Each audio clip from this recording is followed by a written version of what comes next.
Before you forget, please like this video now, leave a comment, and subscribe. Thank you so much for your support. Anakin flew through space in his escape pod, headed towards Coruscant. The officers of the Star Destroyer saw an escape pod eject and could sense life on it and were very confused as to who could possibly be using an escape pod to leave the ship. Perhaps it was an AWOL stormtrooper, or perhaps a rebel spy had infiltrated their ranks and was trying to escape. But this would be an incredibly unintelligent method of escape, even for rebel scum. For any rebel who is up to date on the military specs of the Empire would know that they possess the technology to sense escape pods for life forms. If this was indeed a spy, perhaps they could trail the pod and it could lead them to a rebel base. Or it could be a trap. They immediately attempted to contact Darth Vader to ask him what they would have him do. Anakin, sitting in the escape pod, nearly jumped out of his suit, metaphorically speaking of course, as he heard a sudden voice come through the earpieces of his helmet. It seemed he was still within range of the ship for them to be able to reach the signal of his suit. At first, Anakin felt extremely panicked, thinking they realized he was trying to escape. But upon hearing, "Lord Vader, we have detected an escape pod leaving the ship, and we detect life forms on board. What are your orders?" Anakin realized he got lucky. "Do not fret. I have sent a spy on an urgent and secret mission. No further questions will be asked. Understood, soldier?" Anakin gulped as he worried if he was once again pushing his luck. He was relieved to hear, "Of course, Lord Vader, as you say." Anakin sighed out in deep relief as it seemed he was indeed in the clear, and rested his eyes and tried to meditate as he made his way to Coruscant. Switching to the perspective of Darth Vader, we skip forward to the final events that took place during Attack of the Clones. As predicted, Obi-Wan contacted Vader, whom he believed to be Anakin, and asked him to relay the information about the plots and schemes of Count Dooku and the Separatists to the Jedi Council, who, of course, ordered Vader, whom they believed to be Anakin, to stay put and protect Senator Amidala, who, of course, told Vader, whom she believed to be Anakin, that they were going to go and help rescue Obi-Wan. The events then proceeded to play out mostly the same, except this time Vader avoided falling into the Geonosian droid factory headfirst and unprepared, which had originally led to him and Padme being separated and her coming far too close to meeting her end. This time he managed to carefully guide her through the factory until they were apprehended by Jango Fett and droids, at which point he pretended that he had no other choice but to go with them. This led to a near-perfect recreation of Padme finally confessing her love to him just as planned. From here, things continued the same as they did originally, from their managing to escape their bounds, the Jedi coming to the rescue, the Jedi quickly being overwhelmed by droids, and then the clone troopers arriving on the scene to rescue the Jedi. However, this time, as Vader, Padme, and Obi-Wan were in close pursuit of Count Dooku, Vader made sure that Padme did not fall onto the sand below. Even though he knew she would probably survive, he did not like taking any chances. And this time, when Vader would confront Count Dooku, he would ensure that his arm does not get chopped off, although he would still let Dooku win, and try to play it off like Dooku beat him fair and square, even though Vader could easily decimate the Count. There were several reasons for this decision, one of them being that if Vader were to defeat the Count in front of Obi-Wan and Padme, it might arouse suspicion how a mere Padawan has so much skill and power. But a far greater reason was because Vader knew Dooku.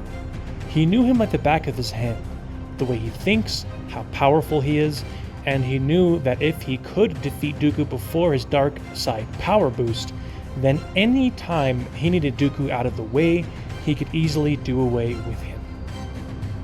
If Vader were to get rid of Dooku now, In all likelihood, Darth Sidious would recruit some other apprentice to take his place, and that apprentice would be a total wild card, which was not something Vader wanted to risk trying to deal with.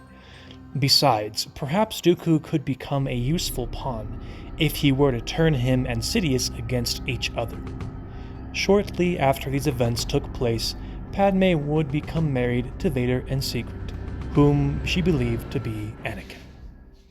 Meanwhile, we switch back to Anakin in the future, in the body of Darth Vader, whose escape pod has landed on Coruscant. He managed to steer the escape pod to land in the midst of a scrap pile in the back of an industrial factory. Anakin poked his head cautiously outside of his escape pod and looked around. Anakin knew he should probably find some kind of cloak to cover his imposing black suit, to try to avoid looking too threatening as soon as he could. Thankfully, the all-black suit made it easier for him to sneak around, and he quickly snuck out of the factory and stayed hidden in the shadowy alleyways of the city streets of Coruscant as he moved around. He found a cloak in some garbage and used it to cover himself. He knew he wasn't anywhere near the Jedi Temple. So he found some cargo ships that headed in the general direction of where he knew the temple to be and hitched a ride in the back secretly to make his way there. To his shock and horror, he started to see stormtroopers in the streets more and more. Had they already tracked him down? But then he realized by how many there were and by the way they were moving and how little time had passed since he escaped the ship, that this was not very likely. They had probably been here for a while, and they were acting like some kind of militaristic police force. How did the cult get to Coruscant? And how much time had passed since Anakin had been under their brainwashed control?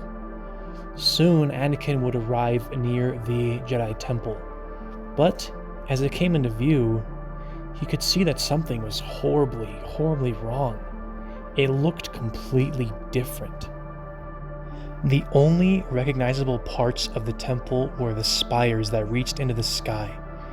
Banners covered the structure that once was the Jedi Temple, which had a symbol that Anakin had seen all over the city streets of Coruscant. Little did he know, this was the symbol of the Empire. And stormtroopers patrolled the outside of it like ants. Anakin's head started ringing with panic and confusion, and he fell to his knees. What happened to the galaxy? Did the Jedi get conquered by this cult? Or did the Jedi themselves transform into something completely unrecognizable? Anakin knew he had to take a closer look for himself. Switching back to Darth Vader, things were going exactly the way he wanted them to. The Clone Wars would soon begin, and Vader would train in secret frequently, getting more and more used to his body, and coming closer and closer to attaining his full potential in the dark side, which included gaining further mastery over conjuring Sith lightning. The Clone Wars would play out as usual, including meeting Ahsoka Tano and guiding her in the ways of the Force. For now, he would do nothing different with her than before, as there would be no need. However, there was one person from the era of the Clone Wars that Vader had different plans for this time around: Asajj Ventress. Throughout the chaos of the Clone Wars, there is one instance where Vader was on a solo mission, and he managed to track Ventress down, using his foreknowledge on the events of the Clone Wars to aid him in doing so. Asajj Ventress was at a droid outpost on a planet for one of her missions from Dooku, meditating in her quarters. She didn't even sense when Vader had snuck into her quarters, for Vader had learned to mask his presence in the Force masterfully. "Ventress, great to see you again." Ventress quickly leaped to her feet with her crimson lightsabers ignited in hand. "Skywalker? How could you possibly know I'm here?" Her heart raced in adrenaline and shock. "Oh, I think you'll find I'm full of surprises, Ventress." Vader said with a smirk, leaning against a wall nonchalantly. Ventress quickly flung a container in the room at Vader with the Force while sprinting for the exit, But Vader unsheathed his lightsaber and sliced the container in half and moved to block the exit so quickly that Asajj stepped back a few inches in fear. Something felt different about this Jedi this time. She felt the dark side oozing from him deeper than she felt from her master Count Dooku, and it chilled her to the bone. Vader was now not trying to mask his power in the dark side at all. "Ventress, I just want to talk. That's all." Her fear quickly turned into rage as she did a retreating backflip to make some distance. She decided she would need to fight creatively and carved her sabers into the floor to carve out small metal circles, and would repeatedly fling the molten chunks of metal at Vader with the Force, who easily stopped their momentum and held them in the air with the Force. "Ah, very creative. I can see why Dooku trusts you with so many important assignments," Vader said slyly, before shotgunning the molten chunks at Ventress all at once. But Ventress anticipated this, and she leaped over the molten chunks while simultaneously throwing a lightsaber at Vader, thinking she could catch him off guard. But of course, Vader was too quick and simply held the saber in place in the air with the Force before it could hit him. But as soon as Ventress landed, she rolled forward and spun in the air, slashing her other lightsaber at Vader's side, trying to catch him off guard again as he held her saber in place in the air. But in that split second, Vader pulled out his lightsaber to block her attempted strike with his other hand, as he pulled Ventress's other saber from the air into his other hand and swung it down on Ventress, who managed to block it with her saber. Vader would then demonstrate his superior skills in Jar-Kai, which is the name for the dual lightsaber combat form, quickly overwhelming Ventress as he wielded his blue saber and her red saber against Ventress, who was forced to use only one lightsaber blade. And she had no choice but to jump back again before she was totally overwhelmed. Vader dropped Ventress's lightsaber at her feet. "There, now you have both lightsabers. Now, come at me with everything you have," Vader said. Ventress, panting slightly from how much energy she had exerted just to match his blades, screeched in furious humiliation and charged forward, incorporating the Ju-Yo lightsaber form into her style, which is a lightsaber form that excels by channeling one's dark emotions into an erratic, improvisational, but hard-hitting style, which dark side wielders thrived at. She charged forward like a mad bull with both blades in an X formation, and when Vader held his blade up to block, Ventress ducked so quickly that even Vader was impressed, trying to slash at Vader's legs. But Vader had lost his legs once, and he obviously was not going to let that happen again. He jumped over her blades and over Ventress, and landed behind her, purposefully exposing his back to her. Ventress fell for the bait, and she turned with a ferocious swing of her blades aimed at his back, which Vader ducked under her blades while simultaneously launching a backwards kick up onto Ventress's chin. He purposely did not kick hard enough to deal any significant damage, but it was certainly enough to infuriate Ventress further. He turned to face her as she swung ferocious, almost animalistic swings, but he deflected each blow with little effort, and managed to parry one of her strikes and landed a gut punch on Ventress, which left her reeling for a split second before she once again backed up away from Vader. "Stop toying with me," she screamed, and Vader tossed his lightsaber on the ground, then spread his arms out in a welcoming gesture. "Fine then," he said with a smirk. Asajj, utterly enraged and done with being taunted so much, dashed forward with her sabers with such speed that most Force users would be unable to react to it. But obviously, Vader isn't most Force users. In a flash of brilliant blue light, Ventress found herself being held up in the air as lightning coursed through her body. As the lightning streamed from Vader's fingertips and Ventress floated in the air, she wasn't sure what felt more shocking: this lightning coursing through her body, or the realization that Skywalker had the knowledge of the Sith. Although it was only a few seconds, it felt like an eternity before Vader let Asajj drop to the floor. She slumped to the ground, totally drained of energy and in too much pain to be able to move. She looked up at Vader, knowing she was totally defenseless. Now that we've both had a chance to say hello, are you ready to talk? Many eons ago, in a different dimension, two beings awoke next to each other. They were friends, kings of different kingdoms, who had undergone a magical stasis for the purpose of preserving their lives, so that they may share their wisdom as rulers for future generations, along with their unique set of magical abilities.